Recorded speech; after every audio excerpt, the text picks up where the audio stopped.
Idiot tourist crosses the line, dictating the royal guard. Not the kind of adventurer who climbs mountains or sails across oceans, but the kind who explored cities with his camera and smartphone, hunting for the perfect photo to post online. This time, he had chosen one of Europe's most famous royal palaces as his destination, a place he had seen in countless documentaries and travel blogs. To John, it was the perfect opportunity to capture both history and his own daring personality. As he stepped out of the taxi, the palace rose before him like a giant from another era. Its walls were spotless, shining in the morning sun, and the gates were guarded by tall men in traditional red uniforms and black bearskin hats. They stood perfectly still, their expressions frozen in seriousness. Tourists clicked pictures, whispered to each other, and tried to sneak peeks behind their cameras. But John didn't want just a picture. He wanted a story, a performance, something he could laugh about later with his friends. John adjusted his camera strap, checked his reflection in a nearby shop window, and stepped toward the palace gates with exaggerated confidence. He had read somewhere that tourists were allowed to take pictures near the guards, and in his mind, that was enough permission to do whatever he wanted. He waved to the guards, tapped his camera, and shouted, "Hey, stand up straighter." The guards didn't move. Their eyes didn't twitch, they didn't even blink, it seemed. "That's strange," John muttered, leaning a little closer. "These guys are stiff as boards, maybe they need some coaching." He chuckled at his own joke and held up his camera. "Smile for the camera, lads." The tourists around him giggled nervously, some whispering to each other, while others pretended not to notice him. John, however, thought he had just broken the ice. He took a few steps closer, gesturing with his hands, and began giving them little instructions as if they were part of a game. "Step forward, turn left, make it dramatic." One guard's head tilted slightly, just enough to show he had heard John, but John didn't notice. He was too busy demonstrating what he meant by dramatic. He raised his arms, stomped his feet, and tried to march around like a commander in a parade. Every movement was loud and exaggerated. He thought it looked funny. Other tourists around him started filming, some laughing quietly, while John posed for the camera, pretending he was in charge of the entire royal ceremony. At first, it was harmless fun. John didn't mean any harm, and he assumed the guards were simply stoic, used to tourists making jokes. But he had no idea that these guards were trained to stand still for hours, disciplined to maintain composure no matter what happened around them. Each one had seen people like John before, people who tried to joke or get a reaction. And unlike John, they did not find it funny. John, oblivious to the tension, leaned even closer to one guard and whispered loudly, "You know, you could smile a little. You'd look so much friendlier." He then snapped a selfie, including the immovable guard in the background. "Perfect shot," he said, laughing to himself. A palace staff member walking past stopped abruptly and gave John a stern look.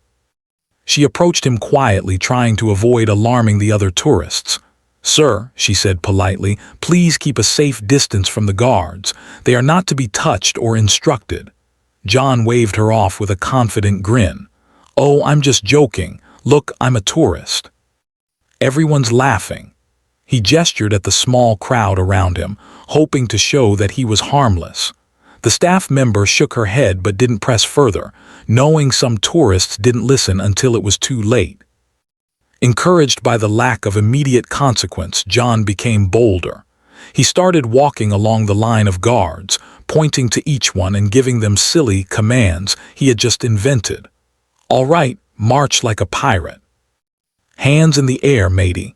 The tourists nearby stifled their laughter, unsure whether to be amused or embarrassed for him. John didn't stop there. He crouched down to get a better angle for his camera, crouched lower, and whispered even louder, "Okay, now a little spin, pretend you're dancing. You'll look amazing." Of course, the guard didn't move an inch. But John assumed he was simply playing hard to get, as he jokingly told himself.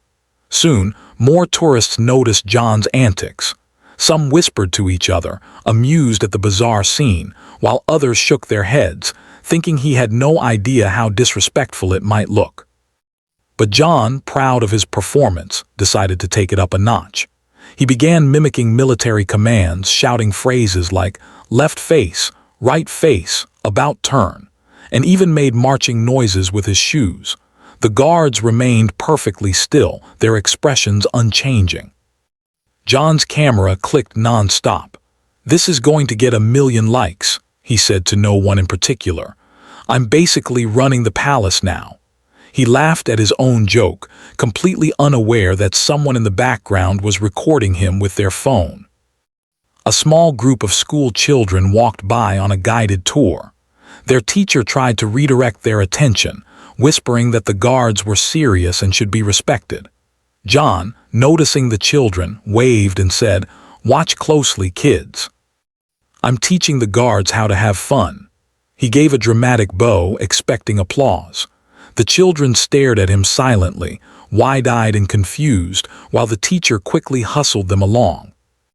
As the morning passed, John's antics began attracting more attention from both tourists and palace staff.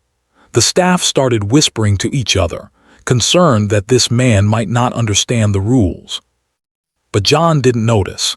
He was too busy moving from one guard to another, pointing, gesturing, and pretending to issue royal commands. He even made a little speech to the crowd, declaring, "Today, I am the commander of the royal guards. History will remember me." At one point, a young tourist with a camera asked John to pose together in front of a guard. John agreed eagerly, pushing the tourist slightly forward to line up properly, as if he were instructing a soldier. The guard, still unmoved, continued to stare straight ahead. John laughed and said, "See, they love me already." It was only when a senior palace officer finally approached that John realized he might have gone too far. The officer's presence was calm but firm, and John instinctively straightened his posture, trying to look serious. "Sir," the officer said politely but sternly, "please step back.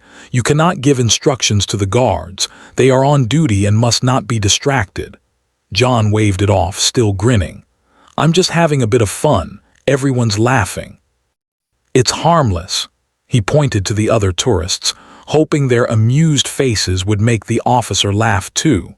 But the officer said nothing, only waiting patiently for John to understand. John, thinking he could charm his way out, tried a joke. "Come on, they're just statues, right? You can't be serious all the time." The officer's eyes narrowed slightly, but he still didn't scold John outright. Instead, he motioned subtly to a nearby colleague, and John, still oblivious, didn't notice the exchange. By now, John was completely in his element. He walked along the gates, bowing and pretending to give the guards medals made out of invisible paper. He spun around dramatically and announced loudly, "I hereby knight thee, Sir Guard of the Palace."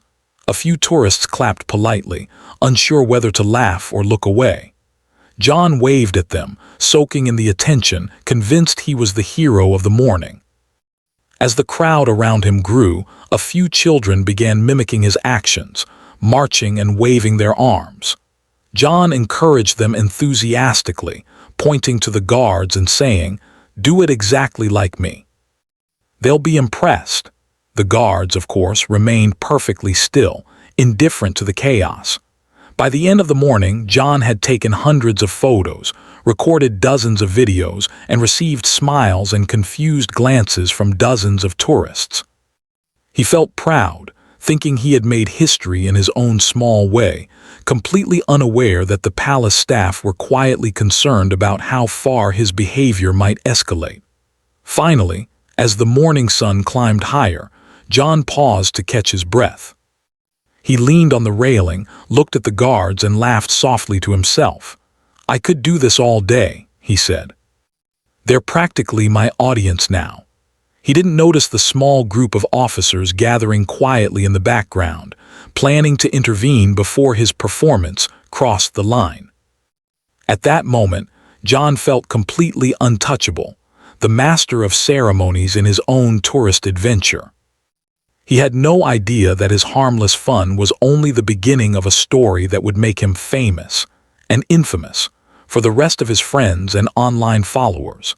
After spending the entire morning amusing himself and the few tourists who had gathered, John felt like he was finally hitting his stride. He had become the unofficial entertainer of the palace gates. Cameras clicked, people whispered, and John, entirely convinced of his own brilliance, was ready to escalate his performance. Maybe I should give them a full drill, he thought. You know, like in the movies. That'll get everyone talking. He had seen soldiers in movies perform precise movements, marching in unison, turning sharply, raising their arms perfectly, and he thought it would be hilarious to see if he could teach the royal guards to do the same. Not because he wanted to actually give orders, of course, but because it would make a great video. With a big grin, he started clapping his hands and calling out, left, right, follow my lead. The guards didn't move. They didn't even glance in his direction. But John, interpreting their stillness as a challenge, grew more enthusiastic.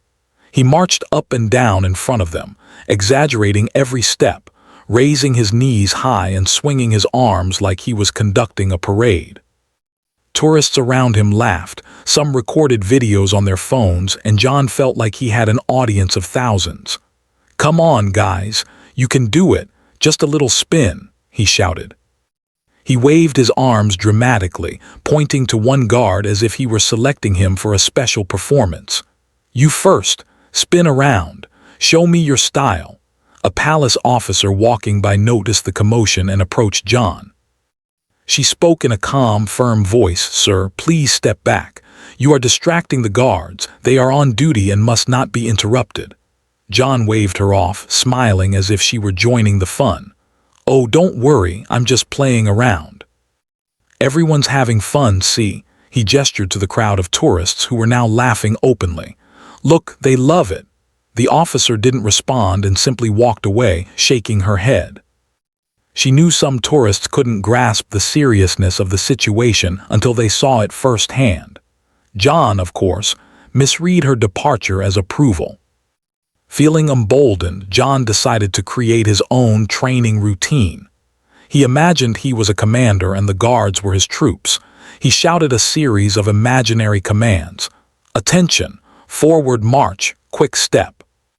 Halt, he demonstrated each movement himself, stomping his feet loudly on the stone path, turning sharply and raising his arms in a dramatic salute. A few more tourists began recording him now, whispering excitedly to each other, Look at that guy. He thinks he's running the whole palace. John, seeing their interest, decided to add even more flair. He spun around, kicked one leg high in the air, and yelled, Follow me, soldiers. You're doing great. The guards remained motionless. Their faces were expressionless like statues, but John misinterpreted their seriousness as resistance that he could overcome with more energy. Come on, I know you can do it, he shouted, waving his arms like a conductor. Then, trying to make the scene even more dramatic, John pulled out a small notebook and pretended to write down notes. They're a bit stiff today, he muttered to himself. I'll have to work on their flexibility. Maybe tomorrow they'll dance better. He winked at the tourists nearby, who were now giggling uncontrollably. A small group of children from a nearby school field trip had stopped to watch him. Their teacher tried to keep them focused, whispering, Remember, these are real guards. Do not try to interact. But John, seeing the children's curious faces, waved at them and said, Come on, kids. Watch and learn. I'm teaching the guards a new routine. The children giggled and began copying some of John's exaggerated marching motions, stomping their feet and swinging their arms. He laughed and clapped for them. Yes, perfect. You're learning fast. The tourists around him laughed even louder. John felt unstoppable. At this point, a few professional photographers working for travel blogs stopped and began filming John's antics from a distance. They whispered to each other, amused but concerned. He doesn't realize this could get him in trouble. Look at him, he's treating the royal guards like a puppet show. But John, noticing their cameras, gave them a big thumbs up. Keep filming. This is going to go viral, he called out, waving dramatically. Feeling confident, John decided it was time to make the experience more interactive. He picked up a nearby hat left by a tourist and placed it on his own head, pretending it was part of the uniform. There, now I'm one of you, he shouted, pointing to the guards. I'm the honorary commander. Everyone salute me. The tourists laughed, some clapped, and a few even joined in the salute. John felt like a hero, completely unaware of the quiet murmurs of concern among the palace staff. They had begun to gather discreetly, watching him closely, prepared to step in if necessary. Encouraged by his own performance, John began giving lessons in proper military posture. Straighten your back, he called to the guards. Chin up. Look sharp. He demonstrated each position himself, bending his knees slightly, holding imaginary rifles and marching in circles around the guards. He paused occasionally to strike dramatic poses, smiling at the tourists filming him. At one point, a security officer came closer, speaking calmly, "Sir, please understand that you cannot give instructions to the guards. They are professionals and this is their duty. You must maintain distance." John laughed, thinking the officer was joining the fun. "Oh, I see. You want me to be more dramatic? Don't worry, I'm improving." He twirled in a circle, raised both arms and then stopped to strike a pose, winking at the growing crowd. As the crowd around him grew larger, some tourists began whispering to each other, unsure if this was a humorous scene or a serious disruption. John, however, felt like a celebrity.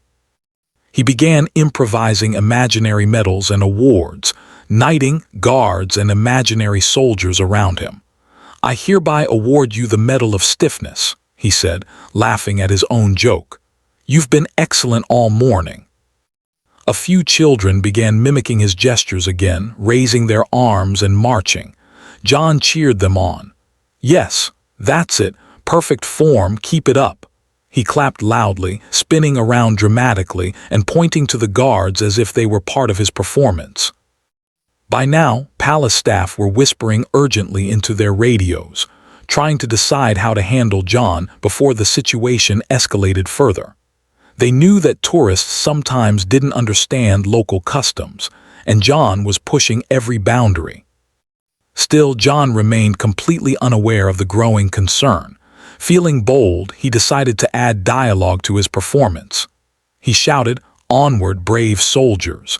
Today we march into history. You are my loyal troops, and together we shall conquer the royal courtyard." Tourists laughed and cheered, while John spun around again, arms extended, smiling broadly. As the morning turned toward noon, John's energy never seemed to fade. He began inventing even more commands, instructing the guards to pretend to march backwards and salute the invisible king. He narrated his actions loudly, pretending he was leading a grand ceremony. Each new command seemed funnier to him than the last. But then finally, a senior palace officer approached more directly, her expression calm but serious. John noticed her coming but waved enthusiastically. "Ah, my newest recruit, ready for the grand finale," he said, spinning around dramatically. The officer stepped forward holding a small notebook. "Sir," she said clearly, "you cannot continue to give orders to the guards. They are on duty and your behavior is considered a distraction. Please step back and respect the rules." John hesitated. He looked around at the tourists, many of whom were still recording. He didn't want to ruin the fun, but for the first time, he realized that maybe he had gone a little too far. I was just joking," he said, trying to play it off. "I didn't mean any harm." "Everyone's having fun, right?" The officer nodded firmly. "Fun is fine, but not at the expense of duty. Please step back immediately." John paused, feeling slightly embarrassed, but his ego would not allow him to leave entirely. Okay, I get it," he said. "But just one more pose for the camera." He quickly took a selfie with the guards in the background, smiling widely. "There, Perfect, memory made. As he walked backward, finally putting some distance between himself and the guards, John didn't notice the small group of officers quietly speaking to each other. They were planning to monitor him more closely now, ensuring no further incidents occurred. John spent the rest of the morning taking a few more photos from a safe distance, chatting casually with other tourists, and reflecting on his performance. In his mind, he had created a hilarious scene, made a few new friends, and captured some of the best photos of his life. He had no idea that the next part of his story, what would happen after lunch, would push him from amusing tourist to infamous viral sensation. By noon, John left the palace gates, still smiling, certain that he had created a memorable experience. He didn't know it yet, but this was only the beginning. The fun he had today had attracted the attention of the palace staff, other tourists, and even online viewers who had already started sharing videos. The line between harmless amusement and serious trouble was thinner than he realized, and John was about to cross it. After a short break to check his camera and review the hundreds of photos he had taken, John returned to the palace gates feeling energized. In his mind, the morning had been a huge success. He had entertained tourists, taken dozens of selfies, and even trained the guards in his own creative way. But he didn't yet realize that the palace staff had now labeled him as a potential problem. John approached the guards once more, smiling broadly. "All right, my soldiers," he said, "it's time for the next level of training. Today, we conquer the courtyard." He waved his arms dramatically, signaling to the guards as if they were his obedient troops. The tourists around him laughed quietly, some whispering, "He's completely lost it," while others continued recording on their phones, clearly entertained. John began to march back and forth in front of the guards, raising his knees high, swinging his arms, and occasionally leaping like a performer in a parade. He shouted imaginary commands: "About turn, quick march. Salute the invisible king." He clapped enthusiastically every time a guard didn't react, convincing himself that the guards were silently following along. The guards, of course, did nothing. Their faces remained perfectly still, their eyes fixed straight ahead. But John misread their discipline as resistance, which only fueled his enthusiasm. "Come on," he shouted, "you can do it, show me some energy." A crowd of tourists had gathered now, some watching in amazement, others whispering to each other about how ridiculous John's performance had become. John noticed the attention and decided to make the scene even more memorable. He bent down, picked up a small pebble from the ground, and pretended it was a ceremonial medal. "I hereby award you the Medal of Honor for being the most disciplined guard ever," he said, placing the imaginary medal near the base of the guard's boots. He bowed dramatically, waiting for applause from the crowd, and of course none came from the guard. "Perfect," John shouted to the tourists. "Did you see that? The guard barely reacted." "Incredible." He twirled around, arms outstretched, and began pretending to conduct a grand orchestra, using the guards as his musicians. "And now, ladies and gentlemen, watch as the royal guard performs my signature routine." From a distance, the senior palace officer who had warned him earlier observed the scene closely. She gestured to her colleague, whispering urgently, "He's escalating. We need to intervene before he does something that could embarrass the palace or cause safety concerns." Meanwhile, John, unaware of the growing tension, decided to add dialogue to his performance. "Soldiers, today we march into history. We will impress the king and queen with our perfect posture and enthusiasm." He stomped his feet, spun around, and raised both arms, imagining that he was leading a massive parade. Tourists laughed, clapped, and even started imitating him, creating a small ripple of chaotic energy around the palace gates. Feeling unstoppable, John noticed a tourist holding a child's small plastic sword. An idea struck him. "Excellent. Bring that here," he called. The tourist, amused, handed it over. "Now, soldiers," John said, pointing to the guards, "prepare for the ceremonial sword dance." He waved the toy sword in the air, pretending to lead a choreographed routine. "Follow my lead." The tourists around him began recording even more fervently. Children copied his movements, swinging imaginary swords, while adults chuckled at the bizarre scene.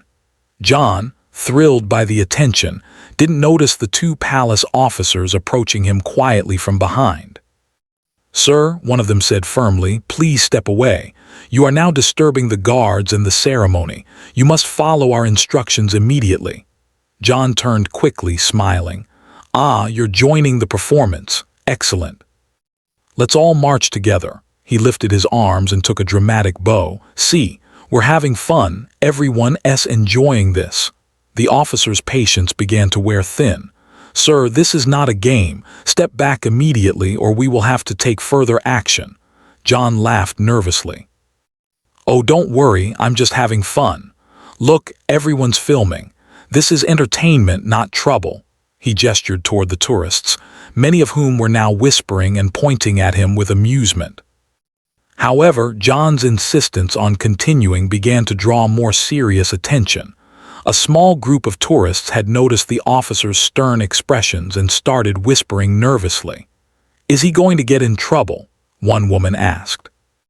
Another tourist, recording the scene, muttered, "He has no idea what he's doing." Feeling defiant, John decided to make his performance even more dramatic. He clutched his camera and began walking directly toward the guards, pointing at them as if leading them personally. "Follow my orders, step forward, step back, salute the invisible king." This time, one guard shifted slightly, a tiny motion, almost imperceptible, but enough to make John's imagination run wild.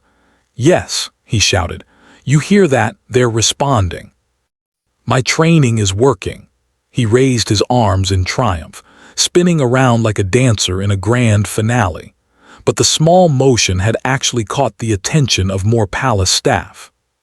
Security radios buzzed quietly, and one officer spoke firmly into the device. "We may need to escort him off the premises if he continues." John, oblivious to the warnings, decided to give a final grand command. He raised both arms, stomped his feet, and shouted, "Soldiers, march into the courtyard. Today we make history." He moved forward, almost stepping into the restricted area, completely ignoring the clear signs and barriers. The moment he crossed the line, a security officer stepped quickly in front of him, placing a firm hand on his shoulder. "Sir, you must stop immediately and step back. This is restricted." John froze, startled, and turned to face the officer. "Oh, I was just," he stammered, realizing for the first time that he might actually be in serious trouble. "I didn't mean to." The officer's expression softened slightly but remained firm. "You have been warned multiple times. Please follow instructions or we will have to escort you out." John looked around at the crowd of tourists. Many were still recording, some laughing nervously, while others whispered warnings. His heart pounded. He hadn't expected it to escalate this quickly. For the first time, he realized that his actions might have consequences beyond a funny video or a few likes on social media. He took a deep breath, trying to regain his composure. Okay, he said, putting his camera down and stepping back. "I get it. No more marching or commanding or whatever." He tried to smile, hoping to lighten the tension.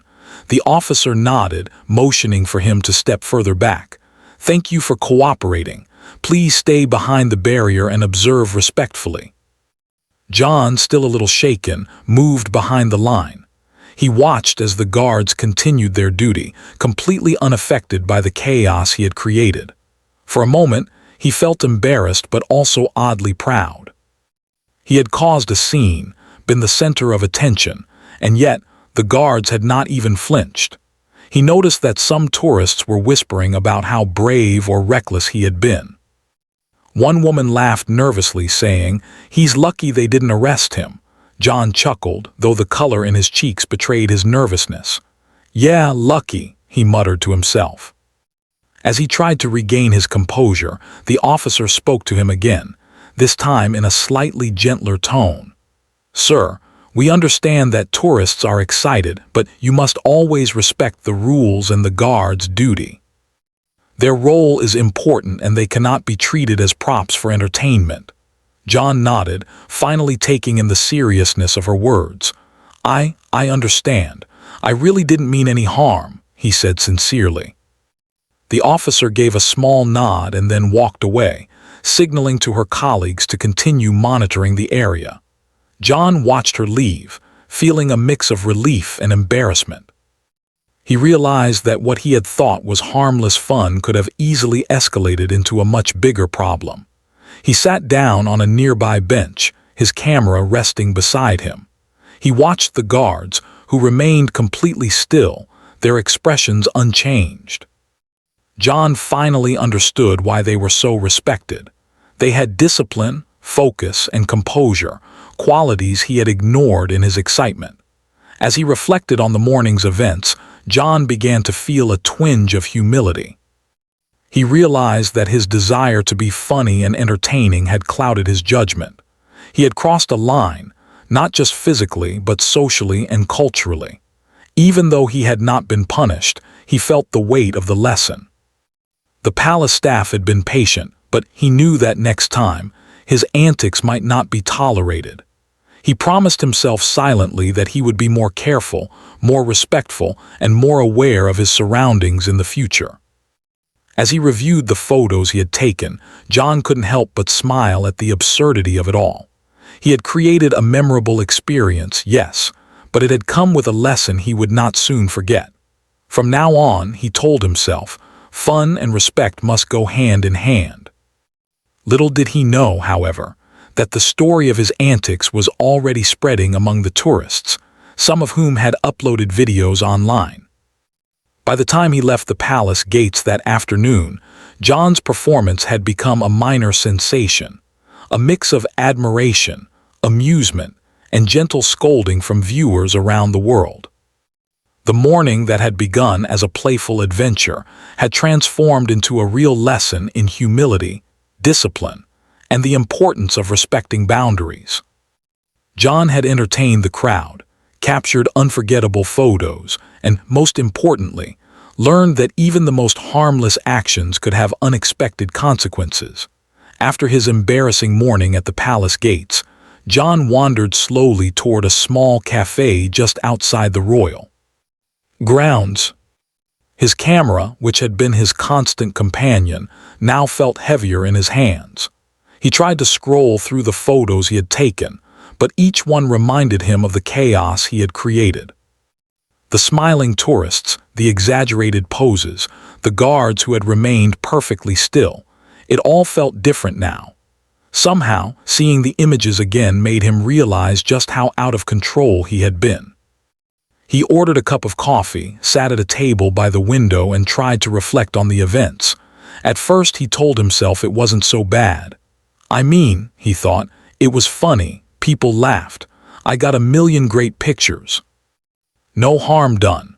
But deep down, he knew that wasn't entirely true. The stern looks from the palace staff, the warnings, and even the brief tension with security had left a lingering unease he couldn't shake. As he sipped his coffee, John noticed a group of tourists huddled around a phone at the next table. Curious, he glanced over and realized they were watching a video of him at the palace gates. His heart skipped a beat. The video showed him marching, waving his arms and shouting commands at the guards while tourists laughed and recorded. "Oh no," John muttered under his breath. "They're sharing it already." The video had already garnered dozens of views, and comments were starting to appear. Most were amused. "That guy is hilarious. The guards didn't even blink. He tried to train the royal guard." But some were more critical. "He had no respect for tradition. Someone should have stopped him sooner." John felt a wave of embarrassment wash over him. For the first time, he realized that his antics were no longer private. They were public. His performance, which had seemed harmless in the moment, was now being scrutinized by strangers all over the world. He put his head in his hands and sighed. "Maybe I went too far," he admitted to himself quietly. He replayed the officer's warning in his mind. "You have been warned multiple times. Please follow instructions." At the time, he had brushed it off as a minor inconvenience, but now he understood how serious it had been. Just then his phone buzzed. It was a message from one of his friends who had seen the video online. "Dude, everyone's talking about you. The Royal Guards, the hat, the marching, you're famous." John stared at the message, a mix of pride and shame flooding his chest. Famous. Maybe, but for all the wrong reasons. He realized that he hadn't just made a funny video. He had become a cautionary tale about ignoring rules and boundaries. Determined to learn from the experience, John decided he needed to go back to the palace and apologize properly. He finished his coffee quickly, paid the bill, and walked back to the gates, trying to calm his nerves. Every step felt heavier than before. What if they didn't let him speak to the officer? What if they called security again? When he arrived, he saw the same guards standing as immovable as statues. This time, he didn't march or shout. He approached the officer who had warned him earlier, hesitating a few feet away. "Excuse me," he said politely. I want to apologize for my behavior earlier. I didn't understand the rules and I acted foolishly." The officer looked at him, her expression neutral but calm. "I appreciate your apology, sir. It is important to respect the guards and the palace rules. You have caused a disruption, but it seems you now understand the seriousness of your actions." John nodded vigorously. "Yes, I do. I really didn't mean any disrespect. I thought it was just fun, but now I see it was wrong. I'm sorry." The officer gave a small nod and said, "Very well. Please remember this lesson. The guards' discipline and the palace's traditions are not for entertainment. You may take photos from a respectful distance, but no further antics will be tolerated." John agreed immediately, feeling both relieved and humbled. "Absolutely. I promise." As he stepped back, he noticed a few tourists giving him subtle nods of approval. Some whispered, "Good, he's learning." Others still recorded quietly, but the laughter had softened into curiosity. John realized that he had not completely lost face. In fact, taking responsibility might even make him more respected. He spent the next hour observing the guards silently, keeping his camera low. For the first time, he truly noticed the precision in their movements, the focus in their eyes, and the patience they exhibited despite hours of standing still. He realized it was no small feat to maintain such discipline. The more he watched, the more respect he felt for them. While sitting quietly, John began reflecting deeply on his actions. He understood now that his eagerness to be funny and gain attention had clouded his judgment. His desire for selfies and videos had made him forget that he was a guest in a place that demanded respect. He thought about the warnings he had ignored, the potential for embarrassment or even trouble, and the moments when he had almost crossed a serious line. He also thought about the children who had watched him earlier. Some had copied his movements, believing it was acceptable to behave that way. John felt a pang of guilt.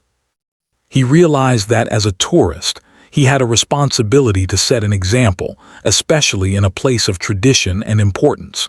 Determined to make things right, John approached the officer again.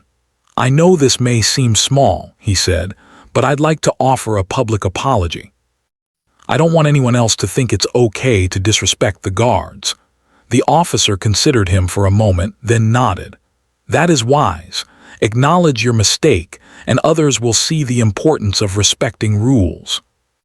John asked if he could record a short message for the tourists still present. The officer agreed. He turned to the small crowd, took a deep breath, and spoke clearly. "Hello, everyone. Earlier today, I behaved foolishly at the palace gates. I made jokes, gave commands, and didn't respect the guards' duties. I want to apologize to the palace, the guards, and all of you. Please remember to respect the rules when you visit. Thank you."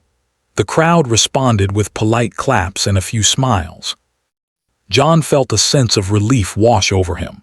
For the first time that day, he felt he had done something right. Afterward, he spent the rest of the afternoon quietly observing and photographing the palace, taking care to stay behind barriers and maintain a respectful distance. He noticed details he had missed before. The way the guards shifted weight slightly without breaking formation, the intricate patterns in the palace walls, and the careful maintenance of the gardens. These details reminded him that visiting a place of history was about more than selfies or entertainment. It was about appreciating the discipline, artistry, and culture that had been preserved for centuries. While walking away from the gates later that afternoon, John reflected on the lessons he had learned. He realized that humility was just as important as courage, and that fun and respect must coexist. His desire to entertain himself and others had nearly cost him more than embarrassment. He vowed to share this story responsibly, hoping that others could learn from his mistakes without repeating them. John's reflection didn't stop at the palace. Later that evening, back at his hotel, he began drafting a post for his social media followers. He wrote honestly about his mistakes, about the warnings he had ignored, and about the importance of respecting local customs. He shared a few of the photos he had taken, emphasizing the discipline and composure of the royal guards rather than his own antics. As he typed, he smiled softly to himself. While the video of his morning performance might continue to circulate online, he now had a chance to turn the story into a lesson rather than just a joke. He understood that part of traveling responsibly was sharing experiences in a way that educates and inspires, not just entertains. By the end of the day, John felt a sense of closure. He had been humbled, educated, and reminded that even small actions could have significant consequences. The palace gates, once a stage for his exaggerated performance, had become a classroom where he had learned discipline, respect, and humility. He made one final reflection before going to bed. He had started the day as a careless, attention-seeking tourist, eager for laughs and photos. But by the afternoon, he had grown into someone more thoughtful and aware, capable of recognizing mistakes and correcting them. This transformation, though prompted by embarrassment, was meaningful. John fell asleep that night with a new perspective. He knew that future travels would be different. He would still enjoy exploring, taking photos, and having fun, but he would do so with awareness, respect, and consideration for those around him. And somewhere deep inside, he knew that this lesson, the one learned at the palace gates, would stay with him for the rest of his life. The next morning, John woke up early, feeling a mix of anticipation and nervousness. Even though he had learned a lot the previous day, he knew he couldn't simply ignore the palace gates again. Today, he wanted to do things differently, not for likes, not for selfies, but to see the palace properly, respectfully, and with a new sense of understanding. He packed his camera carefully, making sure it was ready for photos but not for antics. He double-checked his clothes, wanting to look neat and respectful. This wasn't about impressing anyone with humor anymore. It was about showing that he had learned his lesson. As he walked toward the palace gates, he felt a strange mix of excitement and humility. When John arrived, the familiar sight of the royal guards made him pause. They stood as still as ever, their expressions unchanging, their posture perfect. He couldn't help but feel admiration for them now. The previous day, he had seen them as statues, as props for his entertainment. But now, he realized the dedication, discipline, and patience it took to hold that position for hours without a single break. He approached the officer who had spoken to him yesterday. "Good morning," he said politely. "I just wanted to thank you again for your guidance yesterday. I've thought a lot about what you said, and I want to be respectful today." The officer nodded, giving a small, approving smile. "That is appreciated, sir. Remember, observing and appreciating is different from interfering. Enjoy your visit responsibly." John nodded and stepped back, careful to stay behind the marked barriers. He watched as the guards moved in precise formation, silently acknowledging each other with subtle gestures, their composure unbroken. He felt a sense of awe he hadn't felt the day before. The guards weren't just standing still. They were embodying a tradition, a history, and a level of professionalism that few could match. With his camera in hand, John began taking photos, but differently this time.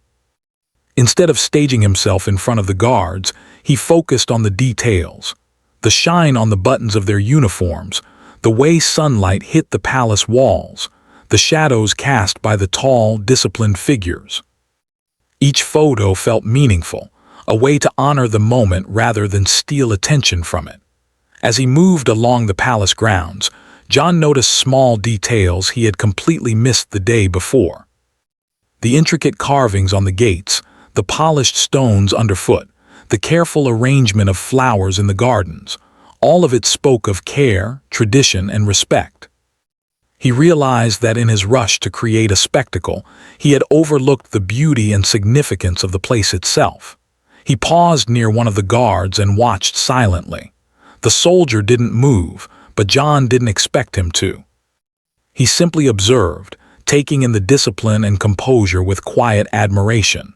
For the first time, he felt a sense of connection, not through humor or antics, but through respect. As John continued his walk, he noticed a small group of school children visiting the palace. They were curious and excited, whispering and pointing at the guards. John felt a pang of responsibility. He remembered how children had copied his exaggerated movements the previous day. He decided to set a better example. He approached the teacher quietly and said, "Excuse me, I just wanted to tell the children to observe and enjoy respectfully. The guards are part of history and tradition, and it's important to treat them with respect." The teacher nodded, grateful for his guidance. "Thank you." "That's very kind of you." John smiled softly and watched as the children began to observe the guards without interference. Some whispered questions, pointing at the tall hats or the shiny boots, and he explained carefully, "See how they stand perfectly still. It takes patience and training. They're performing an important duty, not a performance for us." The children listened intently, and John felt a sense of satisfaction he hadn't experienced with selfies or dramatic antics. Teaching respect, even in a small way, felt far more rewarding than the attention he had sought the day before. As the morning passed, John wandered through the palace gardens, keeping a quiet distance from the guards but observing everything around him. He noticed how other tourists were behaving. Many were taking photos but staying behind barriers, whispering to each other, or simply enjoying the experience. He realized that traveling responsibly was not just about rules. It was about understanding the place, its people, and its culture. At one point, he saw the officer from yesterday walking along the courtyard, speaking briefly with another staff member. She noticed him observing respectfully and gave a small nod of approval. John returned the nod with a soft smile, feeling a sense of reconciliation. Later, he found a quiet bench near the palace fountain and sat down, taking out his camera to review the photos he had taken so far. Each one told a story, not of chaos or humor, but of history, tradition, and respect. He noticed details he had missed the day before. The way sunlight reflected off the palace gates, the shadows of the guards stretching across the stone path, the careful alignment of flowers in the gardens. Each photo felt meaningful, a small way to preserve the beauty he had finally learned to appreciate. As he reflected, John thought about the video that had gone viral. He realized that even though many people had laughed at his antics, the story could be turned into something positive. He made a mental note to post a message about respect, discipline, and the importance of understanding cultural rules, using his photos to illustrate the true beauty of the palace rather than his previous mistakes. Feeling inspired, John decided to approach the officer again, this time to thank her formally. "I just wanted to say thank you again for helping me understand yesterday," he said. I know I caused a lot of trouble, but you were patient, and I learned a lot from your guidance." The officer smiled, a small but genuine expression. "It's important that visitors learn, and you have taken the lesson seriously. That is what matters. Enjoy the rest of your visit." John spent the afternoon walking slowly through the palace grounds, observing quietly, taking photographs, and appreciating the discipline and history he had once ignored. He noticed the care with which every detail was maintained, the polished stones, the neatly trimmed gardens, the subtle movements of the guards who had stood still for hours. Each observation deepened his respect for the place and the people who maintained it. By late afternoon, John decided it was time to leave the palace. As he walked away, he looked back one last time at the guards standing tall and disciplined, the palace gates shining in the sunlight, and the gardens in perfect order. He felt a sense of gratitude, not just for the experience, but for the lesson he had learned. On the way back to his hotel, John reflected on the transformation of the past 2 days. He had started as an eager, attention-seeking tourist, focused only on fun and social media. He had caused chaos, ignored warnings, and risked embarrassment or worse. But through patience, guidance, and reflection, he had learned humility, respect, and responsibility. He thought about the guards, the officers, the tourists, and the children he had influenced. He realized that travel was not just about taking photos or having fun. It was about understanding, observing, and honoring the places and people you encountered. Each experience could teach a lesson if approached with awareness and care. Back at his hotel, John began writing a post for his social media followers. He shared some of the photos he had taken that day, emphasizing the beauty, discipline, and tradition of the palace. He wrote honestly about his mistakes the day before, about ignoring rules, and about the importance of respect. He hoped that others could learn from his experience without repeating the same errors. As he posted the message, he felt a sense of closure. The palace gates, which had once been the stage for his chaos and humor, had become a classroom where he had learned important lessons about humility, respect, and self-awareness. He realized that the true adventure of travel was not in the attention or the photos, but in understanding, growing, and appreciating the world around you. That evening, John reflected on his journey with a quiet smile. He had started as a careless tourist, seeking laughs and attention, but he was leaving with lessons that would stay with him for life. He had learned to balance fun with responsibility, enthusiasm with respect, and curiosity with patience. He knew that in the future he would still explore, take photos, and enjoy new experiences, but he would do so thoughtfully. The lessons from the palace gates had changed him, and he was grateful for the growth, even if it had come in the form of embarrassment and humility. As John packed his camera and prepared for his next adventure, he realized that respect, observation, and patience were just as important as excitement, fun, and curiosity. He had experienced the palace in a way he would never forget, not just as a tourist, but as someone who had learned to appreciate the discipline, history, and tradition of a place he had once treated lightly. Walking through the streets that evening, John felt a quiet confidence. He was still adventurous, still curious, still eager to explore, but now he carried with him the wisdom of a lesson learned the hard way. The memory of the palace gates, the royal guards, and his own antics would always remind him to balance excitement with respect, humor with humility, and curiosity with understanding. John smiled to himself, feeling lighter, wiser, and more aware than he had ever been. He knew that this experience, as challenging and humbling as it had been, would shape every future journey he took. And as he looked up at the glowing city lights, he felt ready, not just for the next adventure but for life itself, with all its lessons, laughter, and moments of growth.